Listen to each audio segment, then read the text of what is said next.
फिरौन इतिहास का ऐसा बादशाह गुजरा है जिसने अल्लाह के साथ मुकाबला करने की कोशिश की और बनी इजराइल पर बहुत जुल्म ढाए। कुरान मजीद ने हजरत मूसा अलैहिस्सलाम और फिरौन के वाक़े को तफसील के साथ बयान किया है।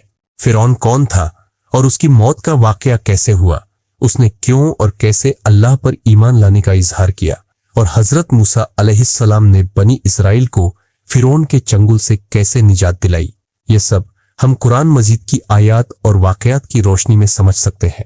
फिरौन हजरत मूसा अलैहिस्सलाम के दौर में मिस्र का बादशाह था और उसकी कहानी कुरान में बार बार बयान हुई है। शब्द फिरौन कुरान मजीद में 74 बार आया है, जो उसके किरदार की अहमियत को दिखाता है। फिरौन एक जालिम बादशाह था जिसने खुदाई का दावा किया और लोगों से अपनी पूजा करवाता था। उसने बनी इजराइल पर बहुत जुल्म किए, उन्हें कैद में रखा और उनकी आजादी छीन ली। अल्लाह ताला ने हजरत मूसा अलैहिस्सलाम को उनके भाई हजरत हारून अलैहिस्सलाम के साथ फिरौन के पास भेजा ताकि वह बनी इस्राएल को उसके चंगुल से आजाद कर सके। हजरत मूसा अलैहिस्सलाम और फिरौन के बीच हुई बातचीत को कुरान मजीद की सूरह अश-शुआरा की आयत नंबर 16 और 17 में बयान किया गया है। खुदावंदे मुताल ने हजरत मूसा से कहा, ए मूसा, अब जब सारे हालात तैयार हो गए हैं, फिरौन के पास जाओ और उससे कहो कि हम आलमीन के परवरदिगार के रसूल हैं। हमें हुक्म मिला है कि तुझसे कहें कि बनी इस्राएल को हमारे साथ भेज।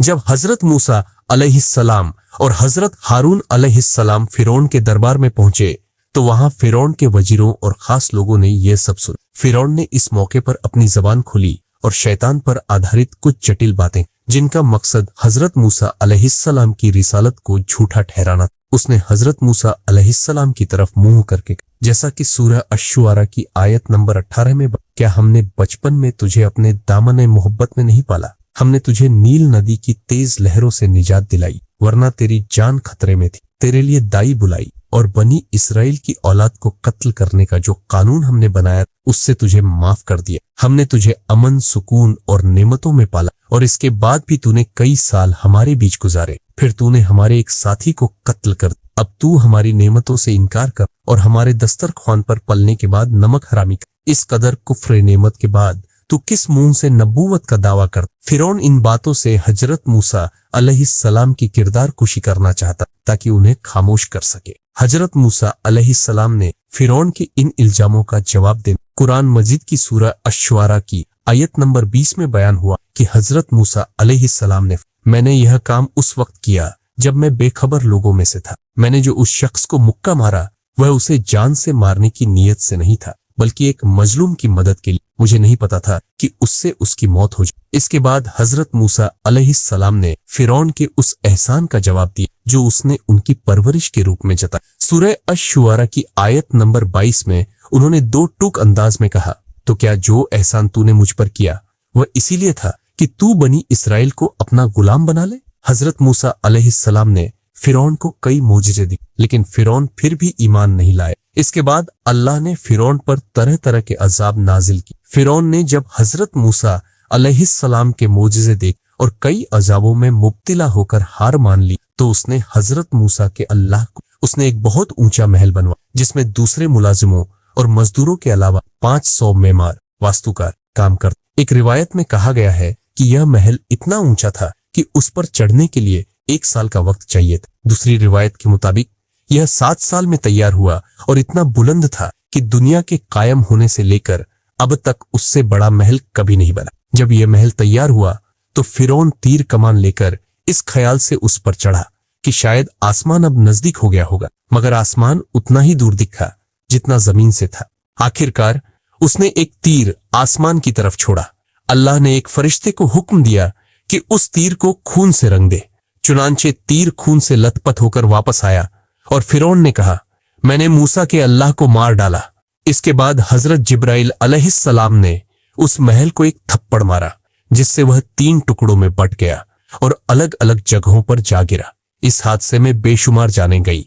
जब फिरौन हर तरफ से अपनी खुदाई को कामयाब बनाने में नाकाम हो गया तो उसने हुक्म दिया कि बनी इस्राएल को कैद से रिहा कर दिया जाए और उन पर सख्ती खत्म कर दी जाए। चुनांचे सब कैदी रिहा हो गए और हजरत मूसा अलैहिस्सलाम उनकी निजात के लिए कोशिशों में कामयाब हुए। फिरौन ने कई अजब झेलने के बाद बनी इस्राएल को कैद से आजाद तो कर दिया, लेकिन उन्हें मिस्र से बाहर जाने की इजाजत नहीं दी। उसका ख्याल था कि अगर वे मिस्र छोड़कर चले गए तो मुल्क का निजाम बिगड़ जाएगा और आबादी में भारी कमी आ जाएगी, क्योंकि उनकी तादाद लाखों में थी। मगर रिहाई के बाद भी वह उन्हें मिस्र में रहने पर मजबूर करने में कामयाब नहीं हो सका। एक बयान के मुताबिक रिहाई के कुछ दिनों बाद अल्लाह ने हजरत मूसा अलैहिस्सलाम को मिस्र छोड़ने का हुक्म दिया। हजरत मूसा अलैहिस्सलाम ने बनी इजराइल के सरदारों को बुलाया, अल्लाह की वही उनके सामने दोहराई और कहा, तुम लोग मिस्र से निकलने की तैयारी कर। इसके लिए 1 महीने की मोहलत दी। लोग अपनी कौम को तैयार करते रहे और सारी तैयारियां तेजी से हुई, लेकिन जब रवानगी का इरादा करते कोई न कोई रुकावट आ जाए। आखिरकार 1 महीना गुजरा। हजरत मूसा अलैहिस्सलाम ने फिर लोगों को जमा किया और हिदायत दी कि रवानगी में जल्दी करें। लोगों ने कहा, हम पूरी जल्दी कर रहे हैं, लेकिन एक मुश्किल की वजह से देर हो रही है, वरना हम तैयार हैं। आखिर में हजरत मूसा अलैहिस्सलाम ने एक गुप्त ऐलान किया कि फलां जगह सूरज निकलने के बाद सब जमा हुए। लोग वहां जमा हुए, जिनकी तादाद 18 लाख। आधी रात के करीब वे वहां से रवाना। एक रिवायत में है कि बनी इजराइल उस दिन को, जिस दिन उन्हें आजादी मिली, यौम ए ईद कहते। हजरत मूसा अलैहिस्सलाम बनी इस्राइल को लेकर उन्होंने हजरत हारून अलैहिस्सलाम, यहूद और लावी कबीले के सरदारों को बाएं दाएं तैनात और हजरत यूसुफ बिन नून को खुद सबसे पीछे। वे ऐन शम्स नाम की जगह पर रुके, फिर वहां से आगे बढ़े और कई मंजिलें तय कर दरिया ए बहरे कुलजम लाल सागर के किनारे जा पहुंचे। हजरत मूसा अलैहिस्सलाम आधी रात को रवाना हुए। सुबह होते ही फिरौन और उसके लोगों को खबर मिली कि हजरत मूसा और बनी इस्राइल चले गए। फिरौन ने फौरन लश्कर जमा करने का हुक्म दिया और पूरी तैयारी के साथ उनका पीछा करने का इरादा किया। एक रिवायत के मुताबिक फिरौन ने 24 लाख का लश्कर तैयार किया, जबकि हजरत मूसा के पास 6,70,000 नौजवान, जिनके पास जंग का कोई सामान नहीं था। सुबह जब फिरौन रवाना होने वाला था, तभी मिस्र में एक बीमारी फैल गई, जिसमें हर घर से कुंवारी लड़कियां और औरतें मर गई। फिरौन और उसके लोग उनकी तदफीन में लग गए, जिससे सारा दिन और रात गुजर गए। अगले दिन सुबह फिरौन ने हजरत मूसा और बनी इस्राइल का पीछा किया और सिर्फ 6 घंटों में उनके करीब पहुंच गया। जब फिरौन का लश्कर नजदीक आया तो बनी इस्राइल में हाहाकार मच गया।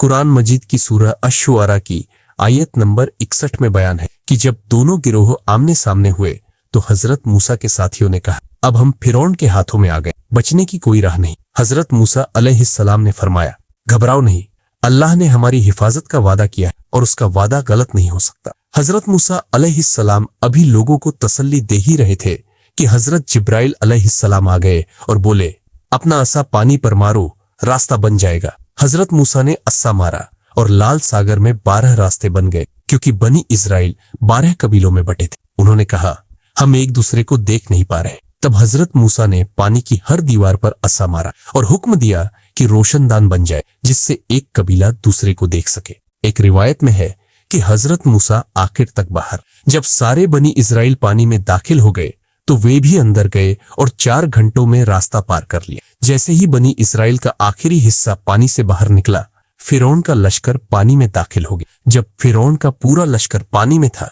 अल्लाह ने हवा को हुक्म दिया, पानी की दीवारें मिल गई और दरिया फिर से दरिया बन गया। फिरौन और उसका लश्कर डूबकर मर गए। कुरान मजीद की सूरह अश-शुआरा की आयत नंबर 66 में फरमाया, फिर हमने दूसरों को गर्क कर दिया। एक रिवायत में है कि मरते वक्त फिरौन ने ईमान का इजहार किया, मगर आखिरी वक्त का ईमान फायदा नहीं देता। कुरान मजीद की सूरह यूनुस की आयत नंबर 90 में बयान है कि जब फिरौन डूबने लगा तो उसने कहा, मैं ईमान लाया कि उसके सिवा कोई माबूद नहीं, जिस पर बनी इस्राइल ईमान लाए। इसके जवाब में अल्लाह ने फरमाया, अब तू ईमान लाया, जबकि इससे पहले तू नाफरमानी और फसाद फैलाने वालों में था। एक और रिवायत में है कि दरिया के किनारे फिरौन सोच रहा था कि क्या करे।